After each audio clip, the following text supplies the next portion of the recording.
हर हर महादेव। सभी को हर हर महादेव। आज हम बैठे हुए हैं माँ गंगा के पावन पुनीत तट पर और बड़ा ही सुंदर और निर्मल माँ गंगा का अविरल जल यहाँ से बह रहा है और अनेक भक्त इस समय भी यहाँ पर आकर के स्नान कर रहे हैं। यह तीर्थों की महिमा है कि और विशेषकर यह प्रयागराज की महिमा है कि प्रयागराज में जो है व्यक्ति माघ के महीने में यदि गंगा स्नान करता है तो उसे हर प्रकार के इच्छित फल प्राप्त होते हैं। विगत हमने एक वीडियो में शायद आप लोगों को यह बताया भी था कि तीर्थ दो प्रकार के होते हैं। पहला वह तीर्थ है जो मोक्ष को देता है, दूसरा उसे मोक्षद तीर्थ कहते हैं, तथा दूसरा जो तीर्थ होता है वह कामद तीर्थ होते हैं। यह पूर्व की वीडियो में हमने आपको बताया हुआ था, जब यह महाकुंभ शुरू होने से पहले हमने वह वीडियो बनाई थी। तो तीर्थ दो प्रकार के होते हैं, कामद और मोक्षद। कामद तीर्थों में यह सामर्थ्य है कि वह व्यक्ति की कामनाओं को पूर्ण कर सकते हैं। मोक्षद तीर्थों में यह सामर्थ्य है कि वह व्यक्ति को मोक्ष प्रदान कर सकते हैं। परंतु उन दोनों में किसी अलग अलग जो है, दोनों के पास एक दूसरे का गुण नहीं है। परंतु केवल और केवल तीर्थराज प्रयाग ऐसा तीर्थ है जहाँ पर व्यक्ति की कामना भी पूर्ण होती है और मोक्ष की गति भी प्राप्त होती है। यह तीर्थराज प्रयाग की महिमा है। और तो और प्रयाग महात्म्य में इसके विषय में लिखा हुआ है कि अयोध्या, मथुरा, माया, काशी, कांची, अवंतिकापुरी, द्वारावती, चीव, सप्तैका, मोक्षदायिका, इन सातों पुरियों में सामर्थ्य नहीं कि वह तीर्थराज प्रयाग की आज्ञा के बिना किसी व्यक्ति को मुक्ति प्रदान कर सके। ऐसी माँ परम पुनीत गंगा के तट पर हम लोग विराजमान हैं, जिनकी महिमा अनेक शास्त्रों ने गाई है, जो साक्षात भगवान शिव की जटा से निकल करके हिमालय से होती हुई प्रयागराज, वाराणसी आदि अनेक क्षेत्रों में बहती हुई चली जा रही है। लिखा हुआ है कि गतिम न लभेत जंतुर गंगाम संसेव्याम लभेत। बोले मनुष्य को जो गति, वह गति ब्रह्मचर्य, जप, तप से जो फल मिलता है वह फल केवल और केवल गंगा स्नान से व्यक्ति को मिल जाता है। लिखा हुआ है वे देश, वे जनपद, वे पर्वत, वे सभी धन्य हैं जिनके मध्य से यह गंगा जी की अविरल धारा बहा करती है। परंतु हमारा विषय जो आज इस बनाने का जो उद्देश्य है हमारा, वह यह है कि हम प्रतिदिन गंगा स्नान करने आया करते हैं। अब वीडियो बनाने के पीछे कारण भी है कि हमें वीडियो बना क्यों रहे हैं। हम प्रतिदिन प्रायः जो है गंगा स्नान करने आया करते हैं। तो एक दिन प्रातःकालीन 6 बजे के करीब जो हम गंगा स्नान करने आए, तो कोई सज्जन महापुरुष होंगे और यहीं पास में ही जहाँ पर हम बैठे हैं यहीं पर हम नित्य स्नान करते हैं और यहीं पास में ही वो भी गंगा स्नान कर रहे थे। अब जब वो स्नान कर रहे थे तो हमने बड़े ध्यान से देखा उनको। तो जब ध्यान से देखा तो सर्वप्रथम गंगा जी जब स्नान करने जाने लग गए तो जो हमारे शिष्टाचार है उनका पालन करते हुए गंगा जी में स्नान से प्रवेश से पूर्व जो है गंगा जी को प्रणाम करते हैं और प्रणाम करके आचमन इत्यादि करके उसके बाद गंगा जी में स्नान करने के लिए चले गए। यहाँ तक सब बहुत अच्छा था। गंगा जी में स्नान किया उन्होंने, यह सब दृश्य मैं अपने ही नेत्रों से देख रहा था। गंगा जी में स्नान किया, भगवान श्री सूर्य भगवान को अर्घ दिया, यह भी हम देख रहे थे। और उसके बाद वह पुनः गंगा जी से जब स्नान करके लौटे तो उसके बाद हम भी गंगा स्नान करने के लिए गए। हम भी यथावत जैसे प्रतिदिन गंगा का स्नान करते हैं, गंगा का स्नान किए, बाहर आकर के वस्त्र इत्यादि बदला, उसके बाद थोड़ा खड़ा हो गया। तभी बड़ा एक दुर्भाग्यपूर्ण घटना घटी जो देख करके हमको बड़ा थोड़ा सा हृदयाघात हुआ, हृदय को कष्ट हुआ कि जिनको हम गंगा कहते हैं, क्या उनके साथ हमें ऐसा कर्म करना चाहिए। अब जो वह सज्जन महापुरुष थे उन्होंने क्या किया कि वह पहले तो स्नान किए, बाहर आए, वस्त्र इत्यादि उन्होंने बदला, उसके बाद जो अंग वस्त्र इत्यादि थे उनके तो ले जा करके वहाँ पहले तो गंगा जी में उन्होंने धुला उसको। जब उनको धुलते हुए देखा तब भी हमने एक बार उनको, क्योंकि हिंदू होने के नाते और सनातनी होने के नाते और माँ गंगा का सेवक होने के नाते और मातृवत दृष्टि रखने के कारण यह हमसे देखा नहीं गया। तो हमने उन सज्जन महापुरुष से बोला कि देखिए गंगा जी में वस्त्र इत्यादि मत धुलिए, ऐसा हमने उनसे कहा, बड़े प्रेम से हमने कहा था। तो उन्होंने कहा कि ऐसा है प्रभु जी, आप अपना कर्म कीजिए, हमें धर्म मत सिखाइए। सबके हिसाब से धर्म के अपने अपने मायने होते हैं, जो जैसा चाहे धर्म को ऐसा मानने, आप हमें धर्म मत सिखाइए। अब जब ऐसा शब्द हमने सुना तो मुझे लगा वाह क्या बात है। मैंने तुरंत उनसे वही प्रश्न किया, मैंने कहा कि जब गंगा स्नान करने जा रहे थे तब हमने आपका शिष्टाचार देखा कि आपने कैसे, बड़ा ही सुंदर आपका वो दृश्य हमने देखा और वो मुझे बहुत अच्छा लगा कि आप जब गंगा स्नान करने जा रहे थे तो आपने क्या किया कि सर्वप्रथम गंगा जी को प्रणाम किया, उसके बाद आपने 3 बार आचमन किया। यह सब देख करके मुझे बड़ा ही सुंदर लगा कि आप बड़ा ही सुंदर कृत्य कर रहे हैं। परंतु कष्ट मुझे तब हुआ जब आप इसमें आकर के वस्त्र को धुलने लग गए। तो ये बड़े कष्ट का विषय है कि आप गंगा जी में वस्त्र धुल रहे हैं। जब मैंने ऐसा बोला तो और क्रोधित हो उठे। शायद उनको लगा कि हम उनका सम्मान कर रहे हैं या हम उनको डांट रहे हैं, ऐसा उनको, मुझे लगता है कि उनको ऐसा महसूस हुआ होगा कि हम उनके प्रति कुछ गलत भावना रख करके उनको डांट रहे हैं। परंतु हमारा उद्देश्य वैसा था नहीं, फिर भी होनी थी सो हो गई। अब वह व्यक्ति अपनी बात रह जाए इसके लिए पुनः क्या करता है कि जो उसके पादत्राण थे, जो वह चप्पल इत्यादि पहना हुआ था, उसको भिजा करके गंगा जी में धुलने लगा।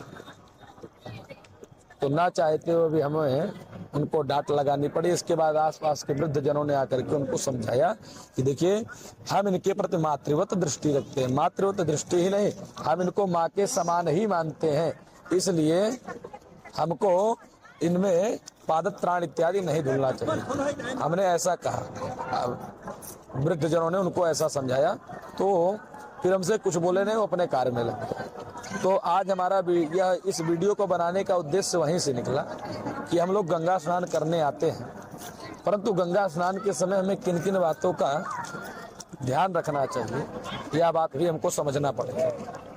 तो गंगा स्नान देखिए, सर्वप्रथम है कि न्यून दोष भी हमारे जीवन में बहुत बड़े वज्र के समान होते हैं। जब हम पूर्ण क्षेत्र में ऐसे न्यून पाप करते हैं, बहुत छोटे से पाप जो है यहाँ पूर्ण क्षेत्र में जब करते हैं तो वह वज्र के समान हो जाते हैं। क्यों? क्योंकि अन्य क्षेत्रे कृतम पापम पूर्ण क्षेत्रे विनश्यति, पूर्ण क्षेत्रे कृतम पापम वज्र लेपो भविष्यति। यदि कोई अन्य क्षेत्रों में पाप करता है तो वह क्या होता है, वह पूर्ण क्षेत्र में आकर के नष्ट हो जाता है। क्यों? क्योंकि जो माता गंगा है या पापाप हारि दुरितारि तरंगधारी, या पापों का हरण करने वाली है। तो जब पापों का हरण करने वाली है, तो जब हम यहाँ पर आकर के पाप करेंगे तो उसका क्या फल होगा? तो उसका फल यही होगा कि वह जो पाप हमारा है वह वज्र के समान हो जाएगा। तो इसलिए ऐसे पाप को हमको करने से बचना चाहिए। अब बहुत सारे लोग होंगे इस बात को नहीं जानते होंगे। अच्छा, न्यून पाप बनते कैसे हैं उसके विषय में आपको थोड़ा सा दृष्टांत देते कि हम लोग न्यून पाप करते कैसे हैं। न्यून पाप करते ऐसे हैं जो बहुत छोटे छोटे पाप हैं, परंतु हमारे दृष्टि में हमको लगता है कि हम सबसे पूर्ण कर्म वही करते हैं। जैसे बहुत सारे लोगों को हमने देखा है कि गंगा जी के किनारे बैठ करके वह क्या करते हैं, गंगा जी में पैरों को डाल करके हिलाते रहते हैं।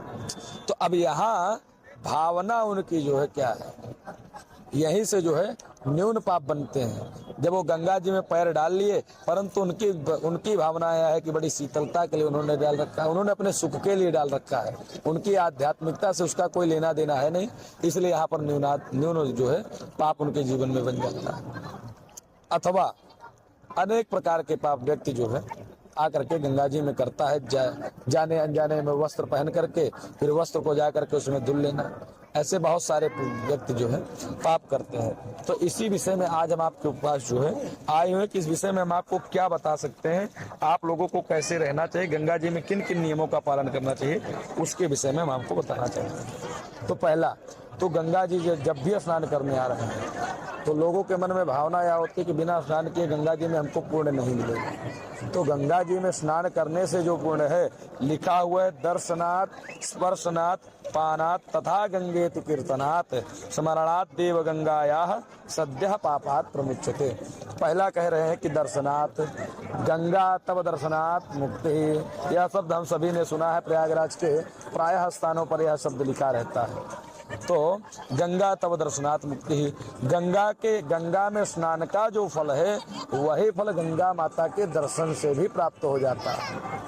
तो ऐसा मन में विचार नहीं रखना चाहिए कि यदि असहज स्थिति में हो, अस्वस्थ हो, तो गंगा दर्शन से भी वही फल होता है। तो गंगा दर्शन का भी वही फल हमको प्राप्त होता है। उसके बाद बोले स्पर्शनात्, अथवा आकर के क्या किया, दरस परस कर मज्जन पाना।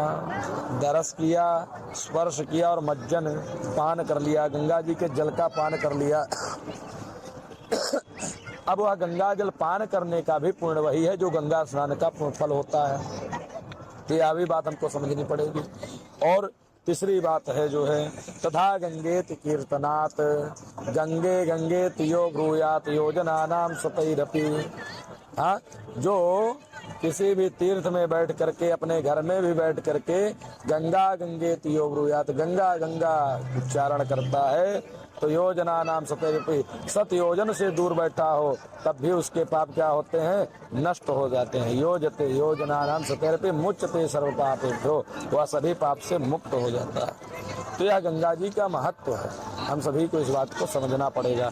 जब हम इस बात को समझ जाएंगे तो हमारे जीवन में जो गंगा जी का सद्यो फल है वह हमको प्राप्त होने लग जाएगा।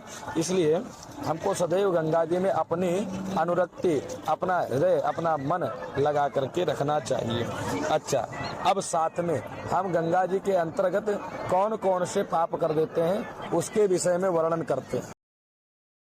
हाँ, तो गंगा जी में आकर के हमको इन 13 पापों को नहीं करना चाहिए। किन 13 पापों को नहीं करना चाहिए उसके विषय में शास्त्र क्या कहते हैं, बोले गंगाम पूर्ण जलाम प्राप्ते 13 विवर्जयेत।